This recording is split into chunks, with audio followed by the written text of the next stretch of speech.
Assalamu alaikum dear students. My topic of discussion is equation of paraboloid and hyperboloid. सबसे पहले हमारे पास definition है paraboloid की.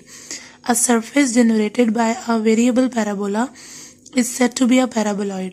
कि हमारे पास एक parabola की मदद से जो एक surface बनेगा उसे हम paraboloid कहेंगे. Other definition is an open and three-dimensional surface generated by rotating a parabola about its axis. कि हम एक एक्सिस लेंगे जिसके गिर्द हम एक पैराबोला रोटेट करवाएंगे और उससे जो हमारे पास 3 डायमेंशनल सरफेस बनेगी ना उसे हम पैराबोलॉइड कहेंगे. Next we have if the axis of the surface is the z-axis and vertex is at origin, the intersection of surfaces with the planes parallel to xz and yz are the parabolas. कि हमारे पास अगर जो axis है, जैसे कि हमने definition में पढ़ा है कि हम पैराबोला को एक्सिस के अराउंड रोटेट करवाएंगे, तो हमारे पास अगर एक्सिस उसका जी एक्सिस है तो हम जब इंटरसेक्शन करेंगे उसके सरफेसेस पे एक्स जी और वाई जी प्लेन्स के पैरेलल, तो हमारे पास पैराबोलाज आएंगे. अब हमारे पास स्टैंडर्ड इक्वेशन है पैराबोलॉइड की. Capital A X square plus B Y square plus 2cz.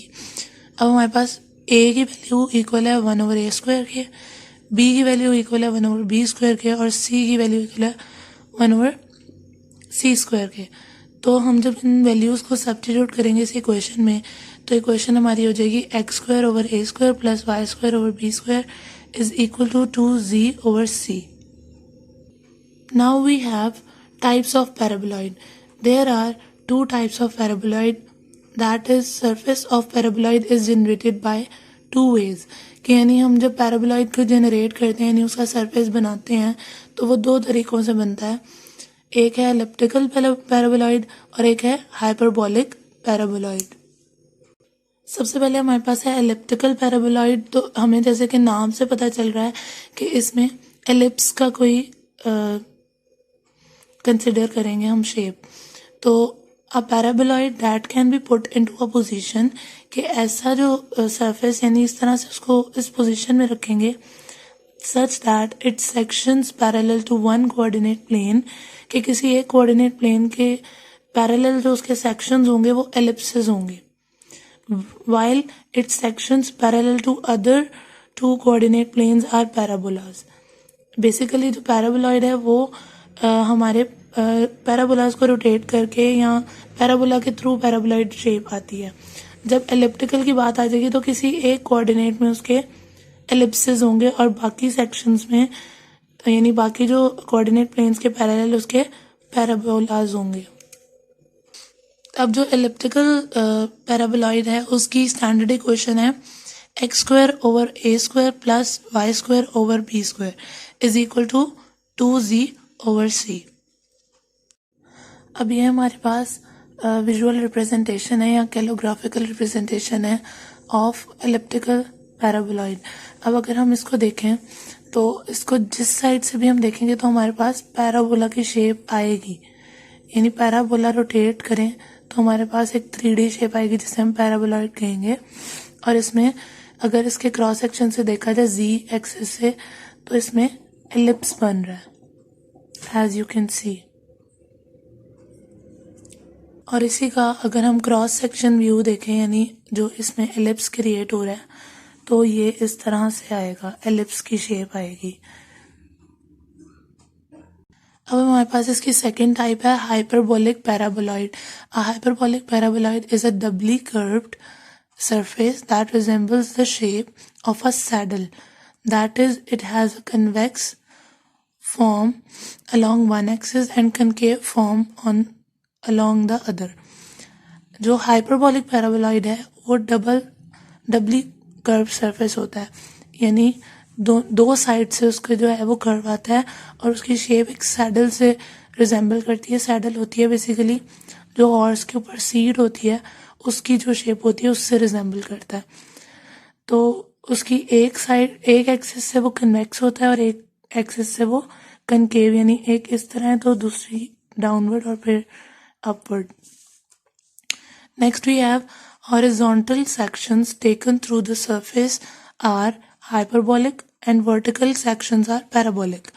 अब इसमें हम जो हॉरिजॉन्टल सेक्शंस लेंगे यानी कि जो हम एक्स एक्सिस के अलोंग लेंगे वो हमारे हाइपरबोलिक होंगे, और जो हम वर्टिकल सेक्शंस लेंगे यानी जो वाई एक्सिस के अलोंग होंगे वो पैराबोलिक होंगे। अब हमारे पास एक क्वेश्चन है हाइपरबोलिक पैराबोलॉइड की, that is X square over A square minus Y square over B square is equal to 2z over c। अब मेन डिफरेंस हाइपरबोलिक पैराबोलॉइड की इक्वेशन में और एलिप्टिकल पैराबोलॉइड की इक्वेशन में यही है कि इसमें सब्ट्रैक्शन हो रही है और उसमें हमारे पास एडिशन हो रही है। अब ये हमारे पास विजुअल रिप्रेजेंटेशन है हाइपरबोलिक पैराबोलॉइड की। जैसा कि हमने पहले बात किया, सैडल की तरह इसकी शेप होती है, यानी जो हॉर्स के ऊपर सीट होती है तो उसकी भी इसी टाइप की शेप होती है कि इधर से कनकेव, ऊपर से कन्वेक्स और दूसरी साइड से भी convex. Next we have hyperboloid. अब हाइपरबोलॉइड की डेफिनेशन है हमारे पास, a hyperboloid is a solid or surface having plane sections that are hyperbolas, ellipses or circles।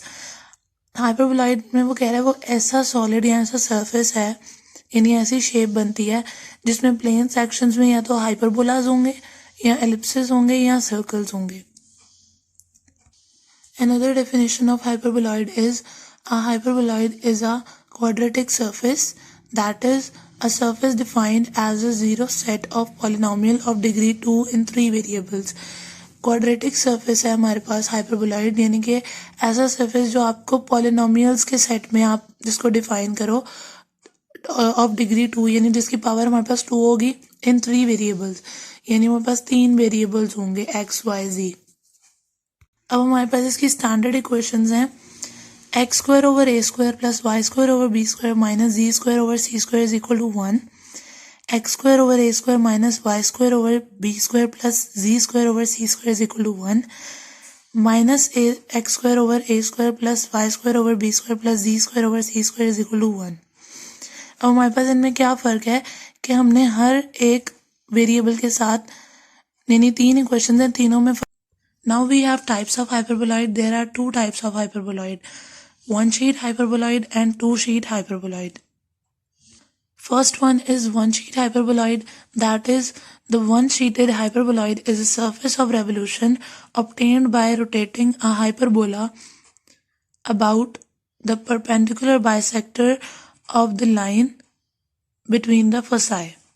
यानी आपकी वन शीटेड हाइपरबोलॉइड क्या होता है कि हम किसी भी हाइपरबोला को रोटेट करेंगे परपेंडिकुलर बाइसेक्टर के अराउंड, जो कि फोसाई के बीच में लाए करेगा। इसकी जो एक्सप्लेनेशन है हमें डिटेल डायग्राम के थ्रू समझ आएगी। Next we have an equation that is representing one sheeted hyperboloid X square over A square plus Y square over B square minus ji square over C square is equal to 1। इसमें क्या है, हमारे पास जो z variable है वो negative है। अब ये हमारे पास वन शीट हाइपरबोलॉइड की डायग्राम है, जो कि परपेंडिकुलर बाइसेक्टर बेसिकली होता है जो आपको 90 डिग्री पे इंटरसेक्ट हो रहा हो और यानी 490 डिग्री के एंगल बन रहे हो। तो ये बेसिकली एक्स वाई जी अगर देखा जाए तो ये तीनों एक दूसरे के परपेंडिकुलर होते हैं, और जो इसको इसके इनके गिर्द रोटेट करके जो डायग्राम बनेगी हाइपरबोला रोटेट करके वो वन शीट हाइपरबोलॉइड होगी, और ये उसकी रिप्रेजेंटेशन है।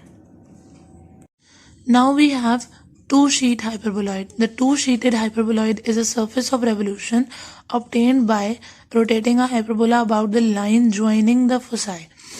यानी टू शीटेड हाइपरबोलॉइड क्या है, ऐसा सरफेस जो हमें हाइपरबोला रोटेट करके मिले ऐसी लाइन के गिर्द जो दो फोसाइज को ज्वाइन करा रही है। अब इसकी जो स्टैंडर्ड इक्वेशंस हैं वो हैं x square over A square minus Y square over B square minus ji square over C square is equal to 1, और सेकेंड है minus x square over A square plus Y square over B square minus ji square over C square is equal to 1। इसमें क्या है कि हमारे पास कोई से भी 2 वेरिएबल्स वो नेगेटिव हो सकते हैं। इसमें वाई और जी है और यहाँ पे एक्स और जी है। ये हमारे पास विजुअल रिप्रेजेंटेशन है टू शीट हाइपरबोलॉइड की, कि जो कि हमें हाइपरबोला को रोटेट करने के बाद यानी ऐसी लाइन के गिर्द हाइपरबोला हम रोटेट करवाते हैं जो ज्वाइन कर रहा होता है फोसाई को। तो उसको रोटेट करने के बाद जो हमारे पास शेप आती है वो आती है टू शीट हाइपरबोलॉइड की, जो कि ऐसी कुछ आती है।